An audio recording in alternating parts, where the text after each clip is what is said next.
ideas for the Chamber of Commerce. And that comes from a variety of things. Bob was so kind to be with us only just yesterday on a program we call the Chamber Leaders Mastermind. And we got into quite a few details that were involved or community related to the Chamber of Commerce that people just absolutely had just loved. And I wanted Bob to come on today and talk about some of those very same things. So, Bob, if you'd like to, take it away. And thank you all for being here today. I got myself muted. Can you hear me? Gotcha. No problem. Perfect, perfect. So, in those StreamYards, I can't see comments. So I don't know how many of y'all were maybe on the thing with Barbara yesterday. Hopefully we didn't confuse the hell out of everybody. I was a little bit off the cuff, and we kind of winged it. So I basically kind of just had 4 talking points or main topics that we put together real quick to put that presentation together. So I'm just going to expand upon that without repeating too much or getting too far in the weeds. And then I want to reach out to you guys to understand or expand upon those 4 topics to hear and learn what you're seeing in your local chambers in relation to what we're going to talk about here. So the overall banner is all about retention, which is an issue for most, if not all chambers. Just like in business with if you have an agency and you have clients, you have a certain amount of churn that you have to deal with. Well, chambers have that same issue with membership. So our topic is all about retention and some of the things that I think could help retention. Some of the things that my agency and in our Chamber Boost program we're going to be doing to help our marketing partners with retention. And then, like I say, I want to open it up to you guys to get some of your thoughts and things you're seeing and hearing in your group. So we take this into a true mastermind, and we learn from each other in terms of things that we can improve upon or bring to the table for the people we're working with. So let's talk about the importance of retention. This goes to where we started yesterday, in that talk about a couple classes of people that I'm familiar with in terms of people that join the chamber and the reasons why. Some of them really just join to be able to say they're a chamber member. They'll get their intro packet. Our chamber gives away plaques saying, little wooden plaques that say you're a chamber member. I'm sure other chambers do it all differently, but some of them just want that process and then they're done. They never go to meetings, they never go to mixers, they never go to ribbon cuttings. They're really not active in the chamber. They just want to be able to say they're a member of the chamber. Whether they pay attention to email blasts or whatever, that's kind of neither here nor there. Because if you're not actively engaged in something beyond just reading emails, you're a silent member. So that's sort of one class of folks that I'm familiar with. Other people that spend the money to actually join a chamber, they're writing you a check for whatever the membership is, $150, $350, whatever the annual membership is for that chamber, and it obviously varies, it's all over the map. They go in with an actual expectation that they're going to get something in return for that spend. So that is really the class I'm most interested in, or the group of people I'm most interested in, because that's where retention really comes into play. The first category, they may just be there the one time to get the plaque or the intro packet and they're gone. They may renew annually, but they never really participate. So we're not going to worry too much about that, because you're most likely not going to change those folks. But for the people that come in and put that money down and really looking for a return on that investment, what can we do as marketing professionals engage with our chambers to deliver more value for those folks and encourage them to stay around longer than that initial sign up or investment, and be able to get value throughout the year, feel like they're getting value throughout the year. So that's kind of where I'm coming from, where I want to go with this.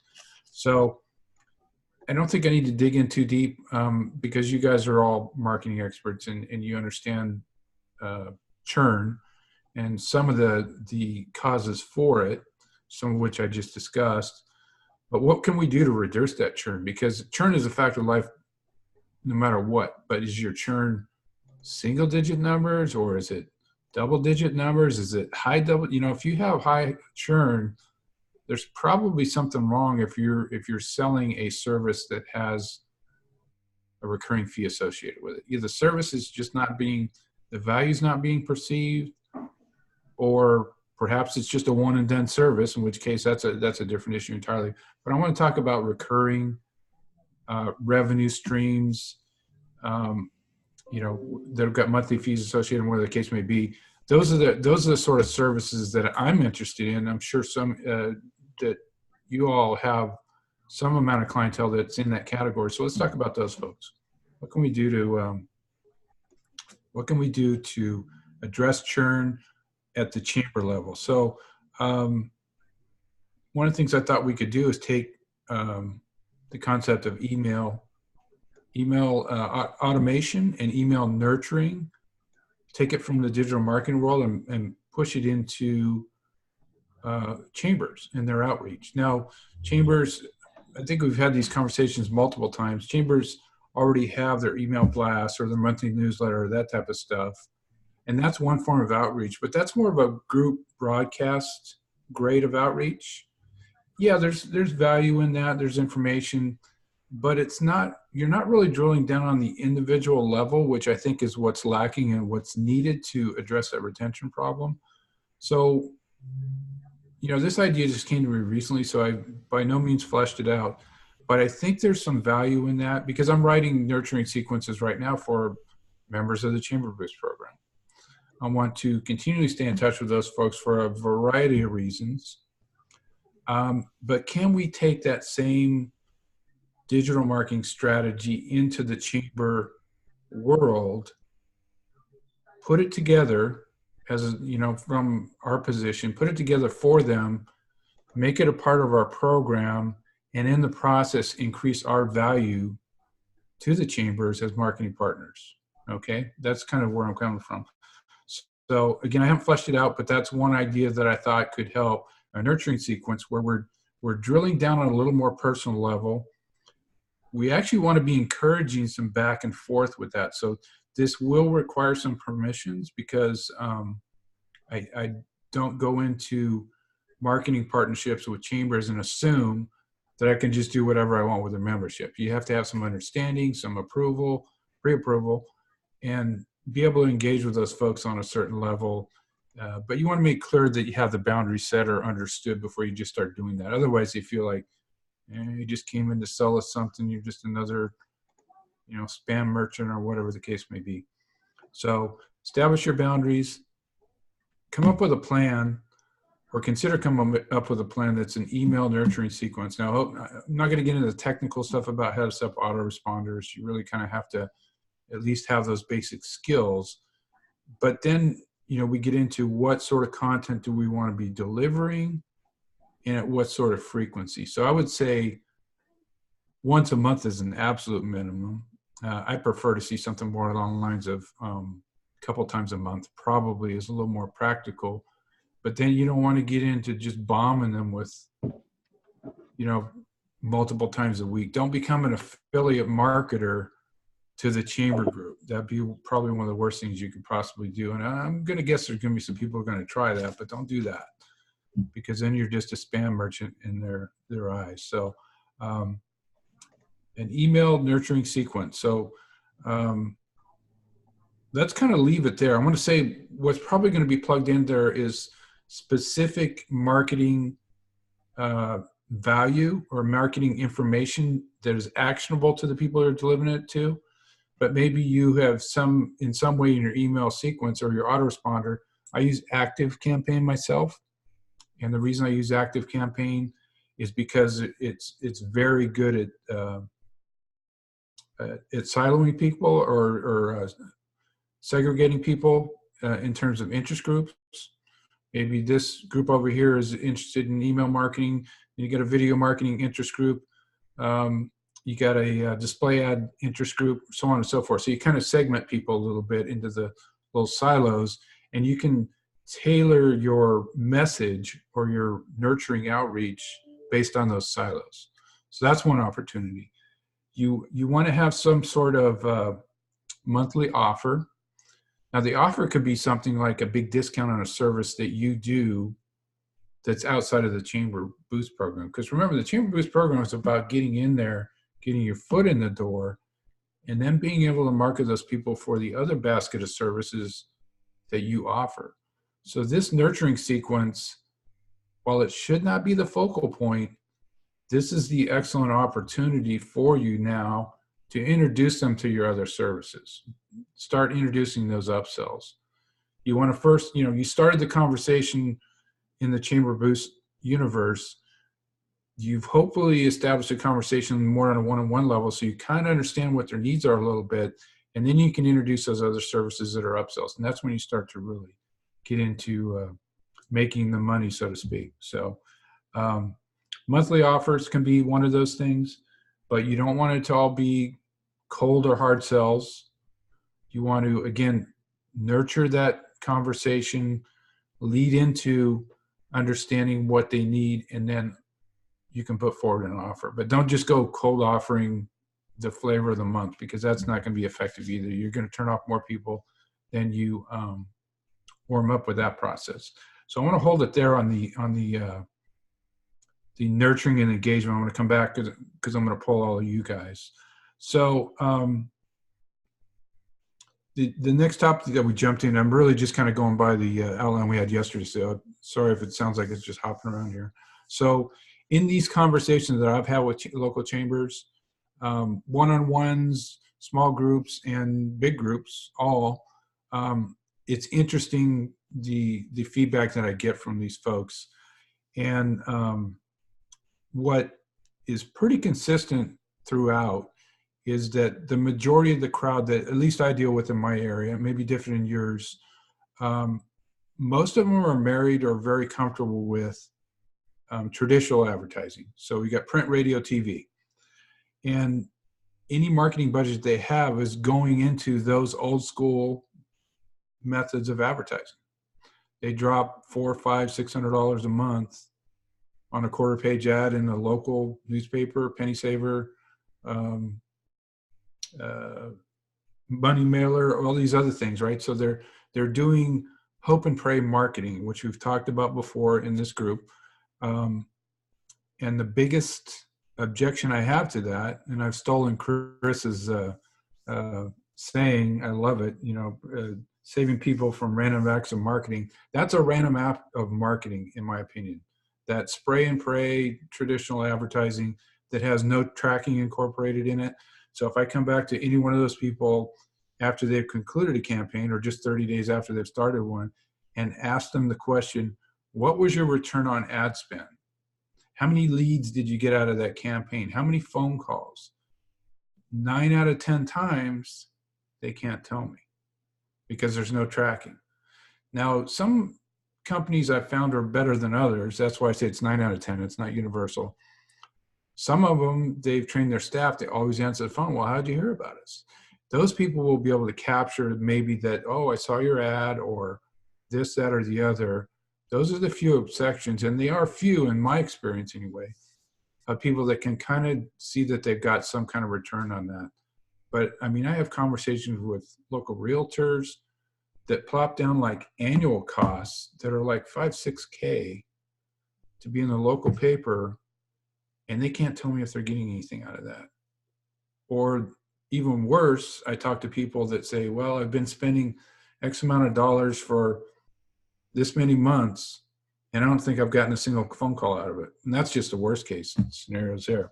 So how can I help those sort of people? So it became obvious early on that they needed to be able to bridge from traditional print, TV, and radio advertising into the digital world. So that's where I can lend some of my expertise. So that sort of became sort of one of two factors that brought Chamber University into existence. So what's Chamber University?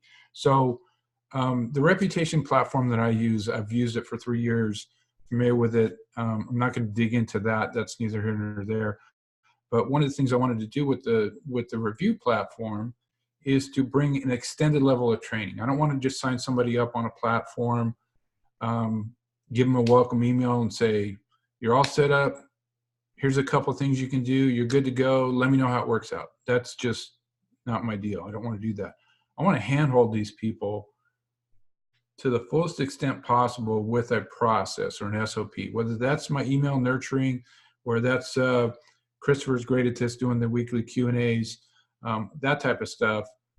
I want to do that for my tribe, if you will, right? The group of folks that are working with me on my program. So that's why we brought in the extended training for the review platform. So just a series of videos that we put in a membership group. It's not, open to the public, so not everybody can find the videos. That's where we started. And then in these discussions that I was just talking about, where I'm realizing that all these people are stuck over here in traditional advertising world, they need to graduate into digital to where they can track better, they can target better, they can get better results overall. I realized there was this massive educational void. People just don't know how to make that transition. They don't know how to cross that bridge. So, okay, well, I got this training thing I had to set up already. Why don't I now expand upon that?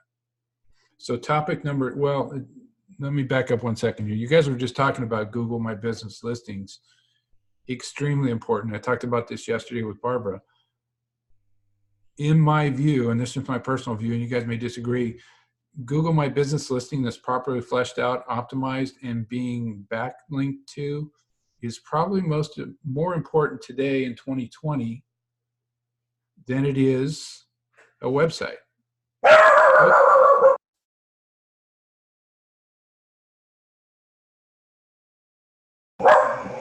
Apologies, my wife's dog.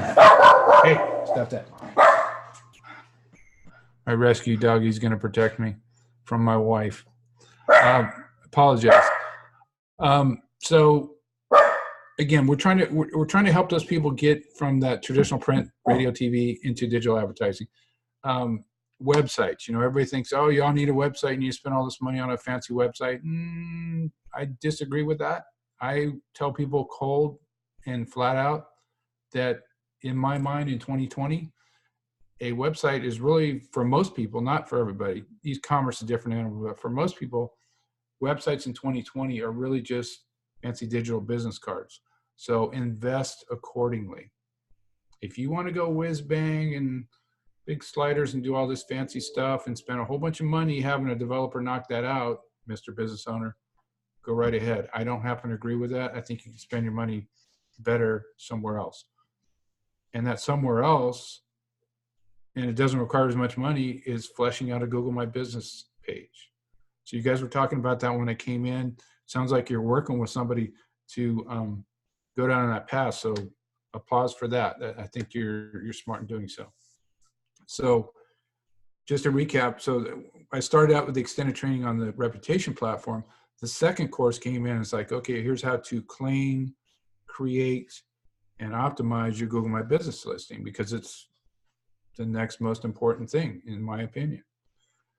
So that sort of became the birth of Chamber University. And now, since then, it's grown, because again, I'm having these conversations with local business owners in chamber mixers, in chamber mastermind groups, in BNI groups, and all this other stuff. And it's obvious to me that these educational voids exist. So we started with Chamber reputation platform. We did the Google My Business page course. The next obvious one to me was to do a Facebook ads course, a basic Facebook ads course, because that's the biggest advertising platform out there outside of Google. Just made sense to do a course on that, and then it grew from there. So we've gone from extended training in the reputation platform to Google My Business listing to a basic Facebook ads course. Then we, in conversations I had with individual clients, we talked about email marketing. Well, most people don't know how to do email marketing, or they have this random list of people that they put on a notepad, or they've collected names by hand or whatever, and they call that their email list. No, that's not really an email list in 2020 terms. An email list that's being effectively used is not on a pad of paper. It is in an autoresponder or a constant contact or some type of basic CRM. I'm going to call this a CRM, although those are not traditional CRMs. They're really outreach tools, so that you can regularly reach out to these folks. You know, if you're not regularly reaching out to them, tell them what's going on with your business, what sales you're running, what grand openings you're doing, or events or whatever. What good is your email list doing for you? Excuse me. So after the other topics that we already discussed, email became probably the next one to approach, but I realized people don't have a CRM. So the email and the CRM kind of went hand in hand. So we added courses for those. And then it just kind of from there, it sort of became fuzzy in terms of what I felt people needed. So I kind of did a pause. It's like, okay, I don't want to get in a situation where I've created this educational university where I'm delivering courses that I think they need. I need to understand where their pain points are, what they feel they're missing, what they gain for what I've offered them initially, and then what is the next step logically for them from their perspective. Because it's going to be different for different people. So that's when we started to introduce surveys. So within the Chamber University, start going through the first few courses, and at the end of the course, I got a survey there, and we incentivize all this stuff. And I'm asking questions. Well, what do you think of the course? Did it answer all your questions? Did it not answer your questions? What do you think we can improve? What did you not like? So on and so forth. And I think that's something that we as marketers do not do enough of, and that is surveying people or using surveys in our overall process, introducing them at key points to find key pieces of information to learn the next steps for that particular client or that particular project, right? So we're very much in the early stages. I have a few surveys introduced at what I think is key points, and that'll be a work in progress over time. Also introducing surveys to my local chamber so that I can help them, outside of the Chamber Boost program, but just help the chambers themselves, because in conversations with them, leadership a lot of times isn't quite sure maybe what the membership is looking for out of them. So you can actually help them take, again, some of those digital marketing skills, deploy some surveys for those folks using some of the tools that you have, and serve up some information that's helpful to them. So again, making yourself more valuable with all of these processes and methodologies that you use in your agency, you can also help and use in the chamber itself. So that's a little bit of history of how Chamber University came to be, kind of where it's at, where we're going, some of the strategies and the methodologies that we're using there. And then going forward. Bob, let me interrupt you just for a minute. Go right ahead. What's the benefit of setting up something like a training system or a Chamber University system? Because, first of all, that's a lot of work in the process. But in order to boil it down, what difference does it make? Does it help the chamber? Well, so if you're in business today and you're not marketing, you're probably not going to be in business very long. With a few exceptions, people that are well established and strictly going referrals. And I've had conversations with folks like this that fall in that category just recently. Funny enough, they're still reaching out to me for marketing services. In this case, it was a website update, but very, very few businesses can run strictly on referrals. So they've got to do some type of marketing, right? So now we're right back to where we started. Are you just doing the traditional print, TV, and radio marketing? And is it working for you? Are you getting a return out of it? Can you answer those questions with any sort of confidence level? So that's where the value of something like an educational portal like this that trains people to transition, again, from the traditional marketing world into the digital marketing world. And it's not, but I want to be clear on this because I always upset my newspaper owner guy who's in my chamber. I'm not trying to replace traditional, because there's still a place for all that traditional advertising. We're trying to not only transition people into digital, but also teach them that digital and traditional can work together in a very effective way. But the average business owner doesn't have the skill set to go out and find that. They might run across Udemy, and they might have the time and the resources to sit down and search through that massive list of courses and find some that are applicable to what they're trying to do. They're concise enough, that are that are in line with current best practices, and they might be able to figure that out on their own. So I'm coming in with the Chamber University and going, look, I've been in digital marketing for 20 years. Been there, done that, spent a silly amount of money on all the junk that's out there, and I've weeded through that and brought you something that I know, based on my experience, is going to return value for you and return information that you can use in your business today, and it will help your business today. Instead of you going out there and buying that $37 shiny object thing that somebody promised you was going to, have a flood of customers in your door tomorrow, 9 times out of 10, that's nonsense. It didn't work that way. So this is all about establishing yourself as the authority figure to go, okay, we've kind of gone through the nonsense, bought the junk, sorted it out, and then in our own experience, come up with a course that will help you. Okay. So again, we make some assumptions on the front end with things that we think are sort of mandatory. We talked about those. Reputation is mandatory in my mind. Google My Business is mandatory in my mind. And then basic Facebook advertising is, I wouldn't call it mandatory, but it's certainly a nice thing to have. And after that, it gets real foggy real fast. Okay. So that's when you get in, and that's where you really start networking with your chamber groups, in your mixers, in your masterminds, in your BNI groups, or whatever you're doing, your rotaries, if you're working with rotaries or whatever. That's when the one-on-one really comes into play. After you get past those first 3 or 4 steps, you've got to be able to drill down and understand where the pain points are in your area, because it's going to be different for me in California than it would be for you guys on the East Coast. So the only way you're going to find that out is networking. It's not going to be a remote process. It's just not that simple. So you feel like that having this program in place will not only help the chamber, and I guess probably help the chamber in its retention process, because the membership is getting something in return. In other words, they feel like the Chamber of Commerce is actually giving them something.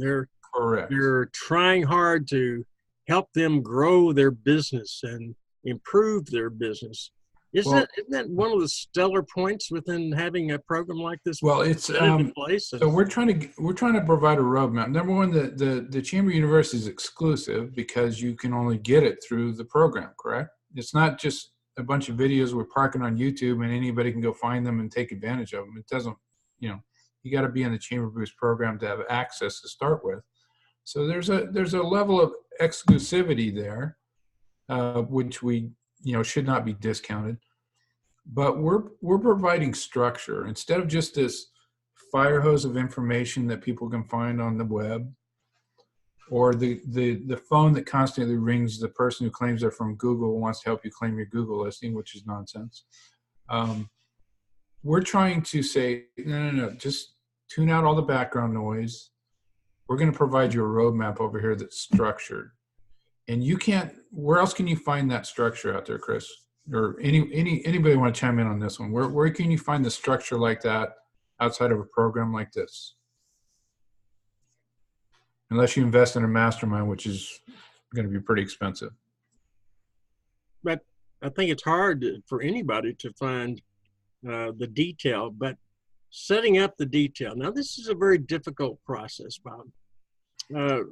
We're suggesting people use this for their Chamber of Commerce, and not everybody's going to have the capacity or the capability to set up really good marketing segments. And let's say we're only talking about two 2 a month. We're talking setting up 6, for goodness sake. Mm-hmm. Setting up even 6 targeted marketing segments is a challenge. Can they find that through PLR information or online stuff? Or Yes, you can. I would primarily, not they're going to say look that. for free stuff, you know? Yeah, you can. So in my program, the first 2 are all original content, and then after that, it kind of jumps around where we use some PLR, we use more original content, and a combination of. I don't think you can just take. I'm trying to think of any of the courses that we're using currently. I don't think any of them were using just PLR out of the box, because I just don't think PLR doesn't stay current. It doesn't, in a lot of cases, have best practices. It's got to be supplemented.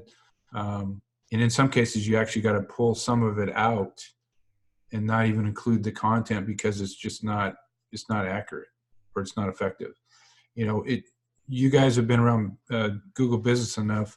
You've probably heard people beating on it for 6 months, that one of the ways you can raise the visibility of your Google Business listing and potentially pushing the 3-pack is by a constant stream of contacts. So there's multiple services out there right now that are selling for a pretty penny to automate Google posts. So, you just stuff the Google posts with, content and keywords and stuff, and it'll push you in the 3-pack. No. 6 months ago, it did. Today, it doesn't. That's how fast the market changes. You got to be in front of that as a digital marketer. You got to be in those mastermind groups or be on top of that information to know when the worm turns on all this fire hose of content that is out there on given topics. So that's why you cannot take any service that's available out there or a PLR product and just use it right out of the box, because almost as soon as you bought it, it could be outdated. And you don't want to be serving up bogus information or ineffectual information, because that doesn't reflect well on you. If I wanted to set up a 6-program series for a chamber, how in the world would I do it then? You're asking me how many landmines I stepped on, Chris. That's what you're asking me. Well, I noticed you only had 1 leg, but that's all right. And it's only half of a leg nowadays.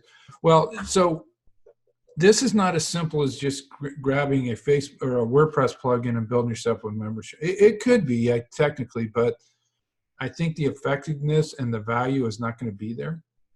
Number one, if you just, and I still struggle with this right now, because we're working on the drip feed, because the worst thing you can do is open this up to you. Let's say you've reached out and you've engaged with the chamber, you've established a marketing partnership with Chamber Boost, and you are now working with them, getting their reviews up, and now you're gonna have this membership platform, educational training thing that you're gonna introduce to them, and you just open the gates and there's 10 courses sitting there for the guy the first day he logs in. Oh my God, overwhelm is gonna kill them, I guarantee you. So I made this mistake with my home chamber, in that I just opened the doors, and overwhelm people go in there like, oh my God, that's too much information. Most of it, which is completely new to them or completely foreign to them, highly technical in some cases, they're just going to tune out. They're going to log in, they're going to look around a little bit, they're going to log out, and they're never going to come back. So don't do that. Showing you where one of the landmines are, don't do that. You got to set up a drip sequence. You got to introduce them.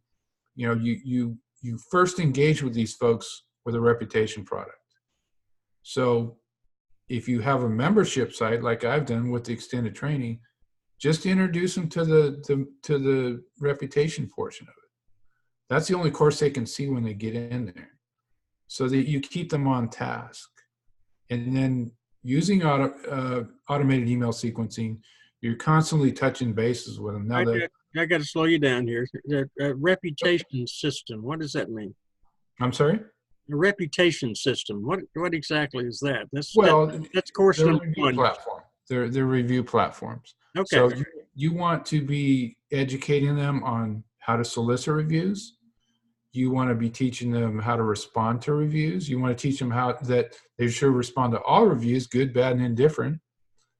And, the first time somebody gets a dinger, I call them dingers as 1 stars. They just come flying out of they just emotions kick in. They don't know what to do. As part of you as the expert, you should have a cheat sheet on how to deal with that. We have one of those in Chamber University, and happy to share it with you guys if you want it. But how do you deal with responding to those? You need to respond to those as a business owner, but most become so overwhelmed that they just, they go into an emotional state and they just pretend it's not there and they just hope it goes away. Help them. You are there to help them. You sold them a service to fix their problem and to help them. Don't just get them started and then leave them hanging. So Help yeah, them in all of those steps. that's course number one, and probably I think I remember you saying that the most important part of a GMB page is, and the way Google looks at it, the most important thing on that page is what?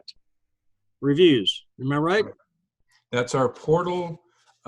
If you want 5 stars to show up in search engine results, you're only going to get them through Google. It's pretty hard to get your, if they're searching for a brand name, it's different, because then if you're listed in Yelp and so on and so forth, Yelp might show up and your stars will show up. But in organic search for plumber near me, if you're a plumber, if you want the 5 stars to show up in that search result page, the only way that's going to happen is if you got a boatload of Google reviews. That's why the importance to drive those to Google first, not always, not only, but first to Google, because you want those 5 stars. That's just an eye hook in a search results page. So that's why you really want to focus on that. Got it. Now, what's our course number 2?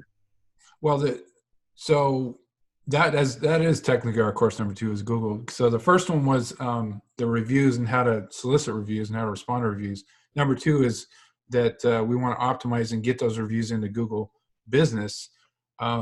Respond to those reviews, because that's that's like a refresh, right? Or that's like a new piece of content. When you, the business owner, jump on your Google Business page and respond to a review, good, better, and different, that's a new piece of content on your page.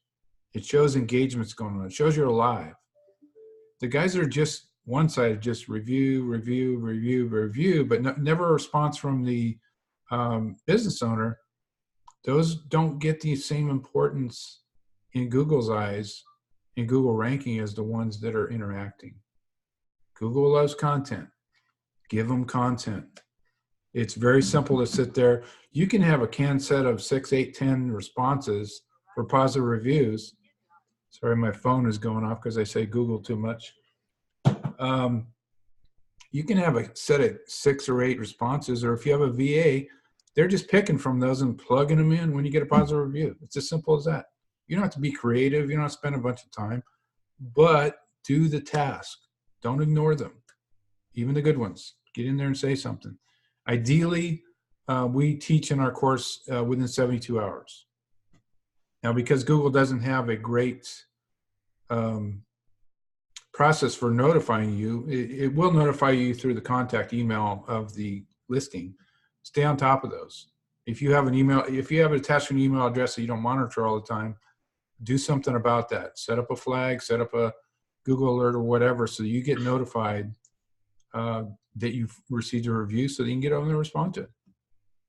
So this is a sort of thing that if somebody's purchased a reputation service from like Bird Eye, Grade US, or Broadly, or Reputation Defender, or these other people, they're going to sell them a service and they're pretty much kind of gone, right? So that's how you differentiate yourself in the service that we're selling with your local chamber. It's like, look, I'm coming in here to help you fix your problem, and I'm going to be right here with you every step of the way. That is how you address retention. I'm not the big corporate enterprise guy that came in and sold you a $250 a month reputation service, maybe set you up a tablet on your checkout counter, and then I'm gone. Maybe call you once a year or 6 months or whatever. I'm not going to be that guy. I'm going to be the guy that's touching bases with you with, going back to it, that email sequencing or nurturing. I'm going to check in periodically, even if it's in an automated fashion, so I stay top of mind, right? Maybe they're not thinking about you. They're not thinking about the program you set up for them 3 months ago. But if that email comes in, it's that reminder. Oh yeah, we have that reputation service we set up, but I had a question on it, and here's the guy that helped me set it up. So I can just hit reply to that email and get some help. Or like you're doing, Christopher, with the Q&As, and I'm setting up to do that here pretty shortly. Do Q&As with some frequency, whether it's once a month, you're doing once a week, and that's ambitious of you. Whether it's once a month, every 2 weeks, whatever the frequency, have some regular contact with your clientele.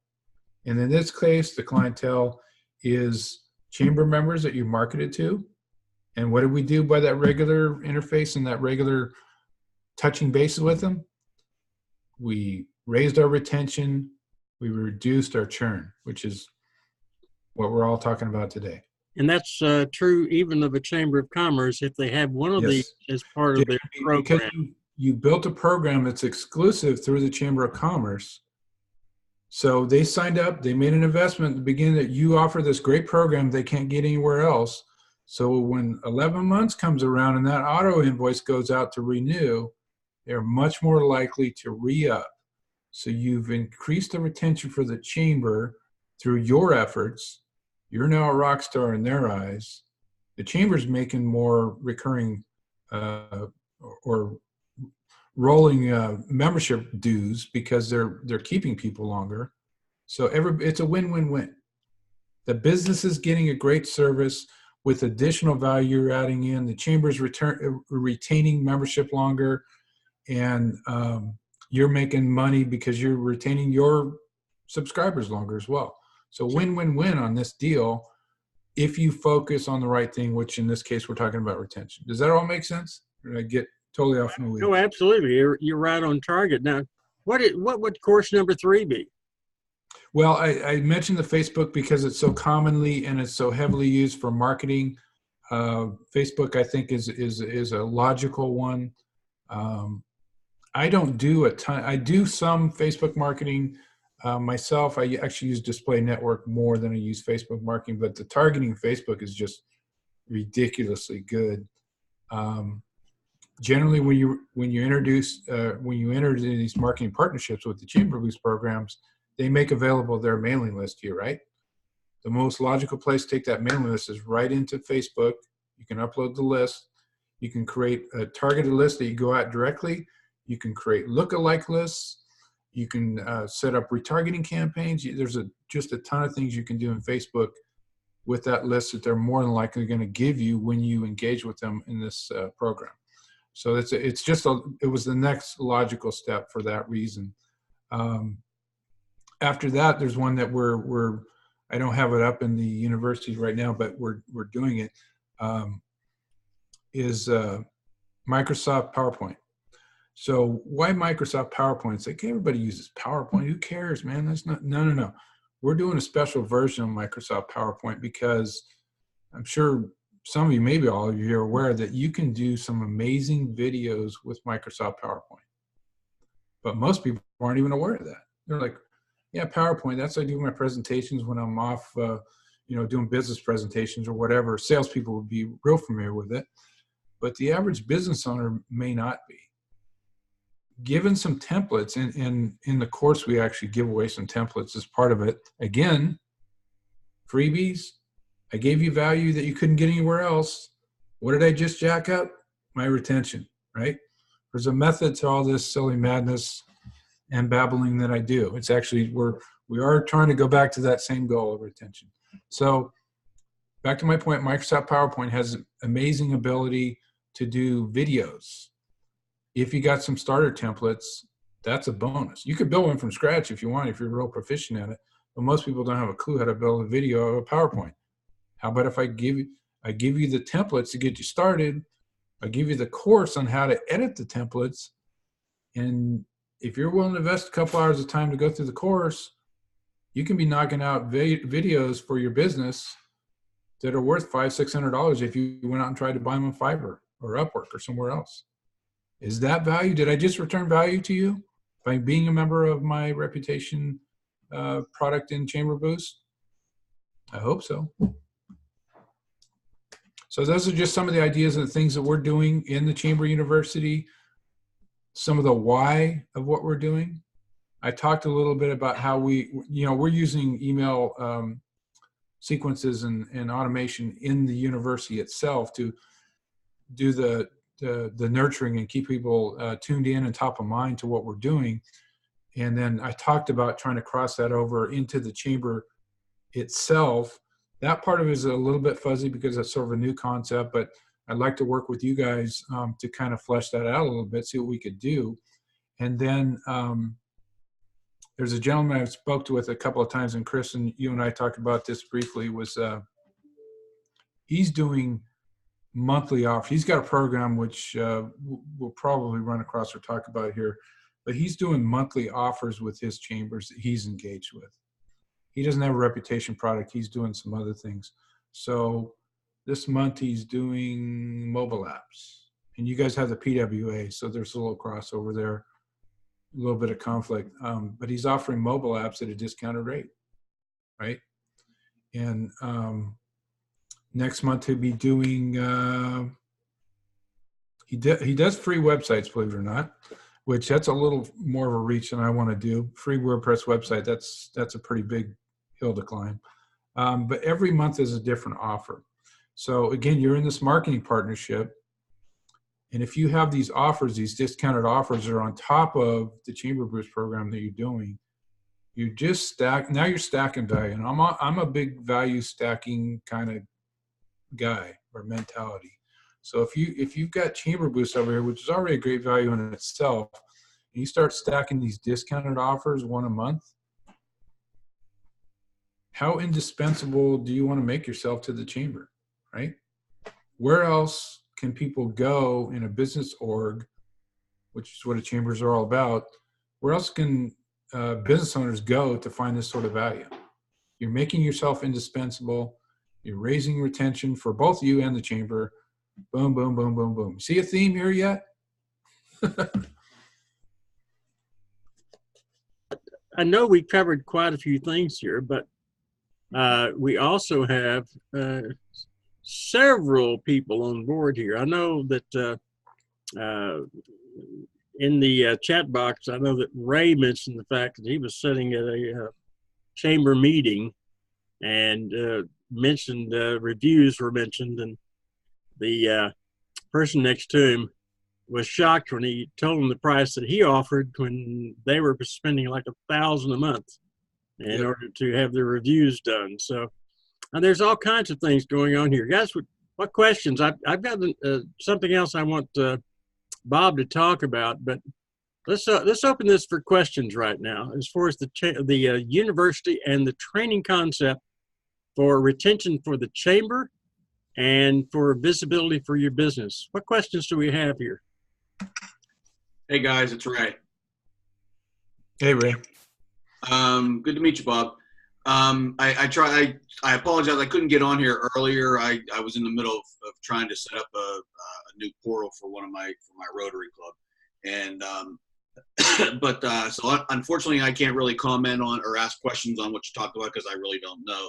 But I tried watching or sat in a little bit on the Facebook Live you did yesterday with Barbara. And unfortunately, again, I wasn't able to sit for the whole thing because I had other things to get to. But I am kind of interested in that. I'm going to have to watch this again because I do want to see what that the university thing, the Chamber University thing is about, so that I can, because I was thinking that would be a good idea to offer that to the chamber members. Yeah, it's about positioning, and most of what we talked about today, Ray, was a recap of yesterday. Dug a little deeper in some areas and skipped some others. But the whole concept of Chamber University is to solve problems for, again, the concept of Chamber Boost is we're engaging with the chamber leadership initially, and then we're drilling down to the membership. Once we get down to the membership level, we want to be problem solving down there, because you start solving problems for business owners, they ain't going to let you go. They'll go track your butt down if you try and leave them. Right. So that's what we're trying to do. And the Chamber University was just an add-on to the Chamber Boost program to build that value in and become problem solvers in unique ways that they can't find anywhere else, right? Just add a value that is just simply not available to them at a reasonable price point. Now we got to focus on the quality. We can't just like throw courses at them, randomly throw courses at them, or drop a big load of information on them, because people will tune out. Because some of what we're talking about here gets into technical, it's unfamiliar, you'll overwhelm people in a hurry. So that's why I discussed a little earlier, I don't know if you're on that for that part, but you got to sort of drip this information out. So we've established what we think are requirements or foundational courses, and we introduce those first. And then we kind of get into some optional courses. Now, the way that, and this is just an idea, if anybody here wants to go out and build a university, God bless you. You're a glutton for punishment, I'll tell you that, but go ahead, and that's fine. We're going to try and expand the availability of what I'm doing, so that if you folks have some interest, we're going to see what we can do there. But, sort of establish some foundational courses, and after that, talk to your people, talk to the people that are subscribed to your program, so you can understand what they need. Don't deliver course after course after course that you deem valuable or appropriate, because it may not fit their needs. You're not solving their problem. So that's where you start getting into the networking, the surveys, and the other things that we discussed, to get a better handle and understanding about what individual needs are. So the concept that I'm working on here, we don't have all the infrastructure in place here, but we'll, for people that are early subscribers, they kind of see the courses as they roll out. But for somebody that comes in maybe 6 or 12 months from now, there might be 15 courses in the university. Well, I don't want to just like send them in there and have them be all starry-eyed, not know where to even start. So we're going to drip them out, and hopefully everybody understands the drip concept. So I'll give them the foundational ones. They'll see them right there when they log in the first time. And then each month we're going to give them a credit, right? So you're only going to get access to one course per month, one new course per month. That serves two purposes. Number one, what's the topic again? Retention.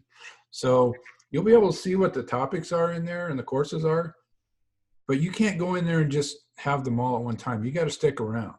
I'm looking for recurring revenue, so I got my selfish hat on now.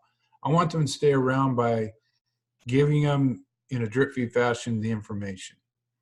So if they're just going to come in month one, grab all the information on my courses and then disappear, no, we don't have it built that way. We're gonna drip it out for you so that you become a long-term customer, so that that benefits us, but also it helps to combat again the overwhelm, which would be a factor. I'm going to tell you, matter of fact, because I've talked with I talk with my clients all the time.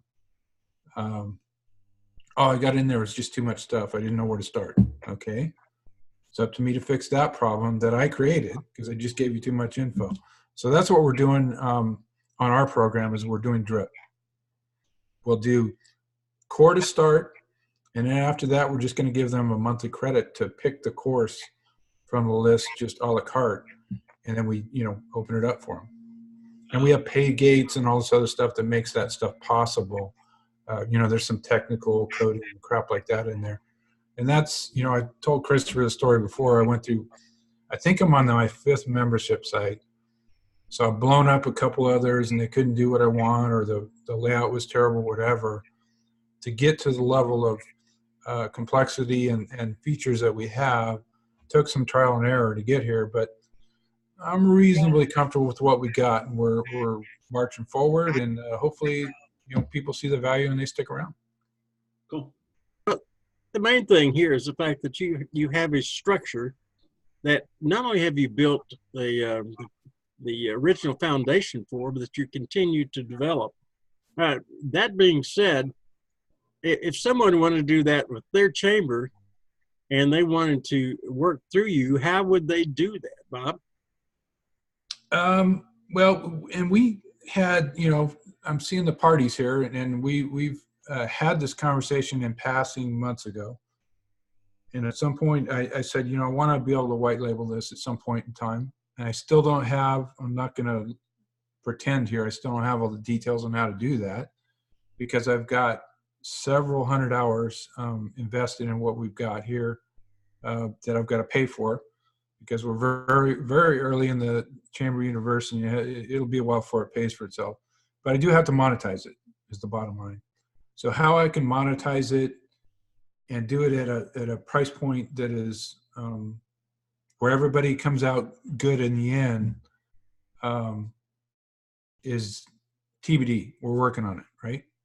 Because if Chris or Ray wants to make this an offering as part of what you're already doing with your local chambers, I would like to be able to give you the opportunity to do that. I just don't have all the details and be able to do it to where you can basically resell it to them, right? It becomes part of your overall value proposition, and you can make it available to your local chamber. But this starts getting into, when you start scaling that and you get into where you get thousands and thousands of people on it, just traffic cost on Amazon S3, which is what we're using currently. We're actually transitioning to a different service. No, don't do that.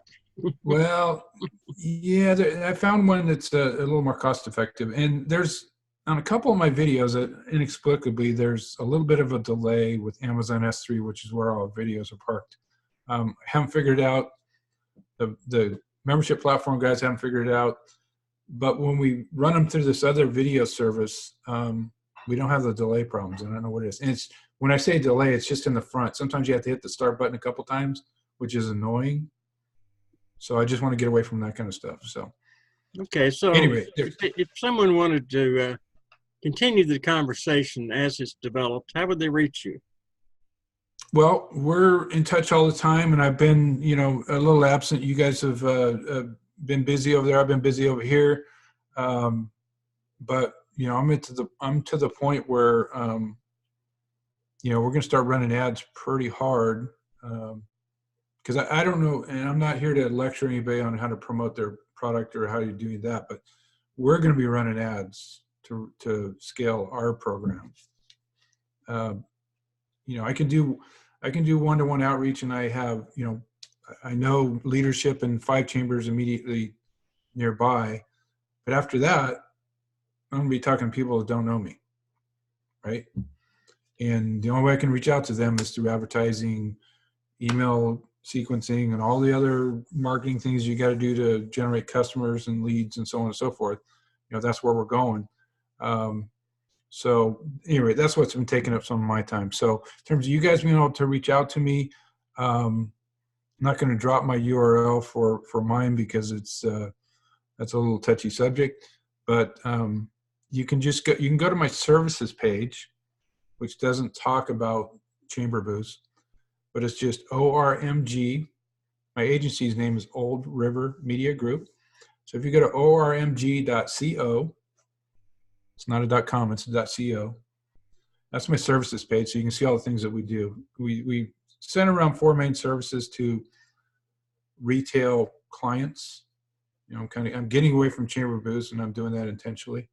But if you just need to reach out to me an email, there you go. Thank you, sir. All right. Now, guys, come on. There's going to be a few twists here that you think are kind of strange and you'd like to clarify. Anybody got anything on their mind?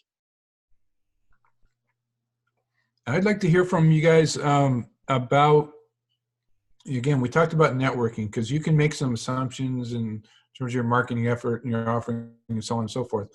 But how many of you actually go out there in the existing customer relationships you have now, whether it's a formal chamber relationship or one-on-one or whatever, how many of you are going out there and determining what those pain points are for your local business owners?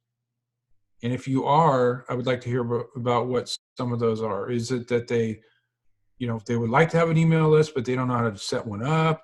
They would like to have a VIP or a loyalty program, but they don't know how to set one of those up. What are the pain points that you all are seeing out there today? This is Ray again.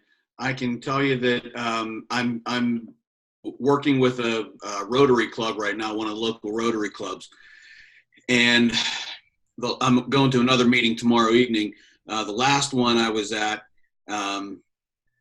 I kind of, I hate to say this, but I was, giving them a little talk on the review tool and stuff like that, kind of refreshing their memories on the partnership and how it's going to work and stuff like that. And I did actually ask them, what other marketing needs do you guys have, or what other things are you trying? And I got probably 15 of the most blank stares I've ever gotten in my life. So I don't even think half of them are doing any kind of marketing. Yeah. Well, see, there's the other problem there. I'm sure some of them were probably doing, especially in a Rotary, just knowing the nature of Rotaries, they're probably doing something, but it's just the something is the newspaper advertiser calls them and says, hey, we got an open spot for a quarter business page or business card size ad. Here's the cost. Oh yeah, I'll send you the check. Yeah. And I also think they kind of rely a lot on when they do all these different events. I think they kind of purchase whatever you would call it, like to have their promotion thing, to have their name put on this sign or that sign at the different events they do. So I don't, and we have, I'm not sure if everybody else has these, but in this area, I live right outside of Pittsburgh, Pennsylvania, and we have several different community, I guess you would call them advertising magazines that get sent around. Like one is called Clipper and another one, I can't remember, but they're only maybe about 15 pages or so, but they have all, a bunch of different businesses listed in them. So I'm guessing that a lot of them advertise in there as well. But you're right. I think they are kind of stuck on print media right now. Yeah. So yours is a sort of what I call tier 2 level transition effort, Ray.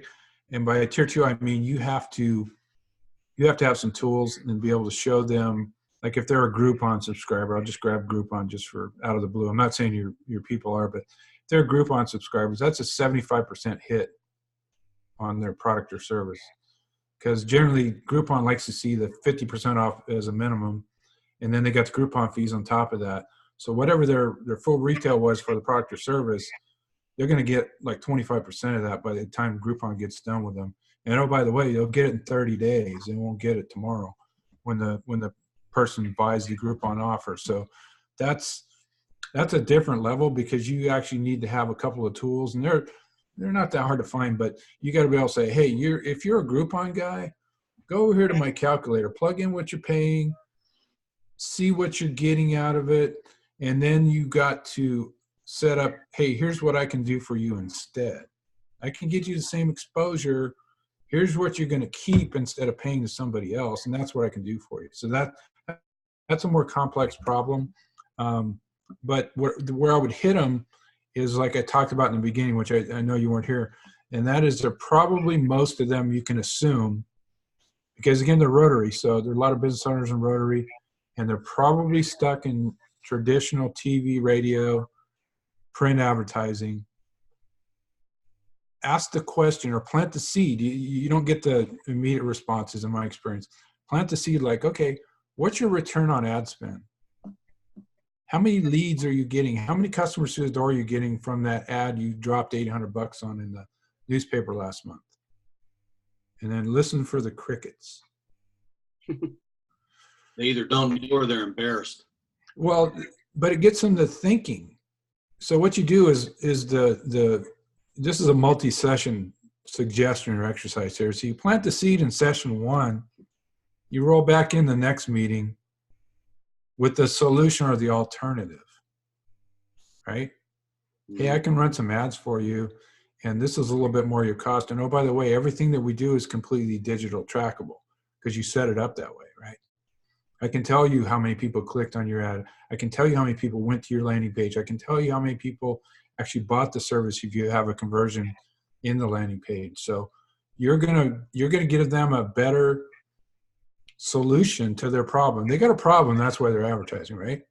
you're going to give them a better solution to that problem that they can make intelligent decisions on going forward as to whether they're getting bang for their buck.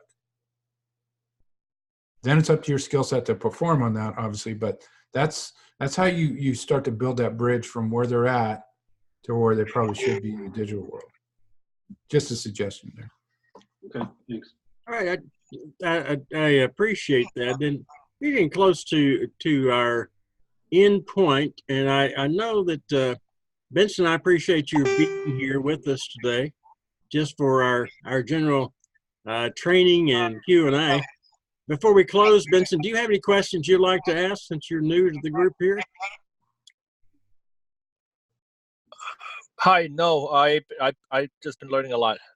Thank you. You guys, I'm just not ready for this, but I'm learning a lot and just absorbing it. Okay. All right. Well, good. I really Good. appreciate it. Thank you. Oh, yes. Well, I appreciate your you joining us today very, very much. Thank you. Okay. And as we close out, I know that we have covered a lot of topics today, and those topics have pretty much covered the gamut when it comes to taking care of a university situation. Did you say I wandered off in the weeds again, Chris? Did I go wander off in the weeds? Am I in the weeds now? I'm famous for that. You're famous for that. Well, that's what I mean. I'm famous for that. So you're famous for the crawling in the weeds and making it interesting, though, my friend. Yes. Making it very interesting always. Yeah, just by all means, feedback to Chris, y'all, is those pain points, and think about that retention thing, and just bring it up in your conversations going forward, because it'll pay dividends for you, because you can become the problem solver. Go from the chamber talking to many down to the individual level, understand those pain points, and you'll make yourself an invaluable part of the process. And let's not forget that. Why do you work with the Chamber of Commerce, Bob? There you go. Why? Because that's where your clients are, right? Mm-hmm. And so it seems so obvious, and so many people miss the point. But that's all right. We know the truth. All right, thank you all for being here today on our Wednesday training about the Chamber Universities and retention of not only the chamber members, but your own client base. So thank you all for being here today, and I wish you well. Just remember to listen, learn, and be creative. Talk to you soon. Bye-bye. Hey, Christopher, are you going to be posting this?